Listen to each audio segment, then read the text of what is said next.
My first one is, what did your college career look like? What was your degree, and what courses stuck to you as important for your career today? Do you want all my degrees or just my first degree? Whatever you started out with first. Like, Okay, so I graduated my first 4 years. My first degree, I was went to military university. I had a dual major, not double major. It's different. Okay. One like complements the other. Kind of thing. In elementary education, urban education. Ooh, urban education. So that was really cool. And that was my first 4-year degree. From those, Kitty Lit, children's literature, Yeah. is the class that I think was really important because a couple of reasons why. First of all, you have to be on trend on what is like, you can't always just do the classics, A Wrinkle in Time, and you know, the Stone Fox or whatever, you know, like the stuff that you did when you were a kid does not necessarily mean that that's what your kids want to read, you know. That's fair. So I really appreciated having to do that. It also really helped me when I started teaching because I had a ton of books. We read like over 100 books for that class. Wow. So it was like one every 3 days I had to read chapter books in order to hit the requirement. Wow. But then when I started teaching, I had all these books under my belt. Yeah. So it saved me a lot of time.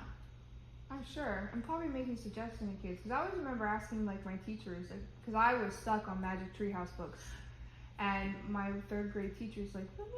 Yeah. Let's go this direction. Yeah, and that concept of like, if you like, then you might like. Yeah. Yeah, I think that's really important. I'm really into that right now, even 30 years later, 31 years later. Yeah. So my second question goes more with your other degrees. Like, do you have a master's, doctorate? What else have you gotten? I have a master's, I have a supervisory, and then I have a certification on top of the other certifications I have that I talked to you before. I'm just short of my doctorate. I was close to going, and then life changed.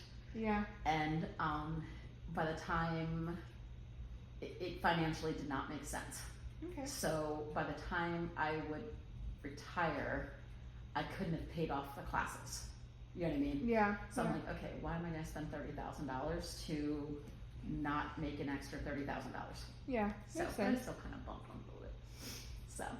Would you recommend going back to school for your master's or other certificates if you can? Yeah, absolutely. First of all, required to. So you have Yeah, to. I know you're always, there's always classes. However,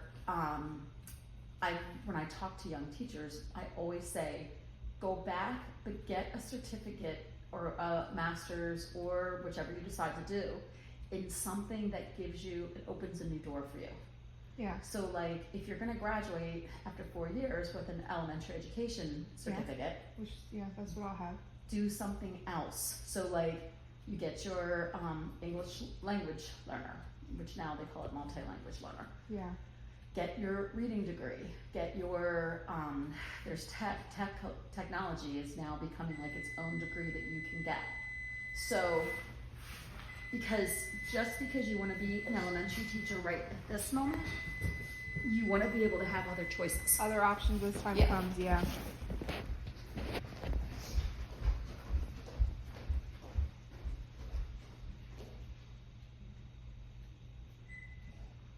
Turn the oven off, but not the timer. Okay. That's okay. My professor is the only one that listens to this, and he knows that I'm related to you, so it's all good. Okay. And he knows me, so it's all good.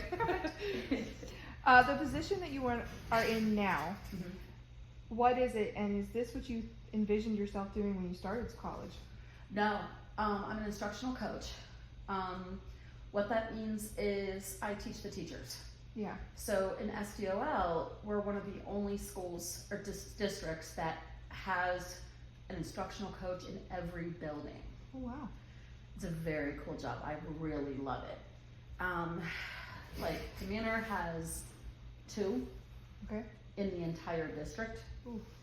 Last time I checked, LS had like 4 or 5 in the entire district. Now they may have gotten bigger since then. Yeah. But I really think it's a valuable position. I can imagine so, especially for new teachers. Yeah. Yeah, I do a lot of work with new teachers. So I'm a non-evaluative position, which means, when your principal comes to see you teach, you put on your best show. Yeah. if you're a really good math teacher, you're hoping they come see math. During your math lesson, right? yeah. But if you're not great at writing, that's what you tell me. So it's a very what's the word I want? Like it's private, just the two of us. Yeah.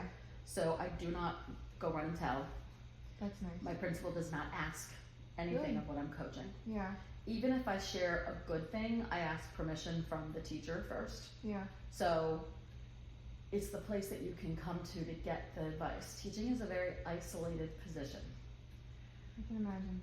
Like, you know, when Zachary, he watches other welders to learn even better techniques. If he doesn't get out of books or, Yeah. you know, it's you and 25 kids. Yeah. It's Like, easy for your pedagogy to become stagnant. yeah. So I love that I get to help teachers become better, and then I feel like I have a really huge impact on the school because I'm able to push all the teachers who then turn around and are better teachers to the students. So, Yeah. yeah. So it sounds like it definitely would be a beneficial thing for all districts to have.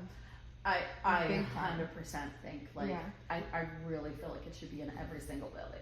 So then does that fall under your supervisory certification that you have? No, that's a different cert. I haven't actually like really used that one yet, Okay. but what I needed to do it, they were asking for, which one did I use?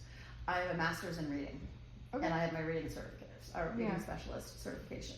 So when I first started doing it, they wanted that cert. Okay. Mostly, I don't know if they require that or not anymore, because I do coach all the subjects. I don't just coach Yeah. for reading. It's changed, honestly, just from what I have had to take. I feel like education requirements have changed a lot just from when Mhm. I've started, and it's Yes. been 3 years. Yeah, I totally agree. So the at least at my district, what they're really looking for is an expert teacher who has it, Yeah. like knows what they're doing, understands students, and not just like the academics, but you know, social emotional is real. Yeah. Like growth mindset and all this stuff. Like we are teaching more than just, you know, the 3 R's anymore. I really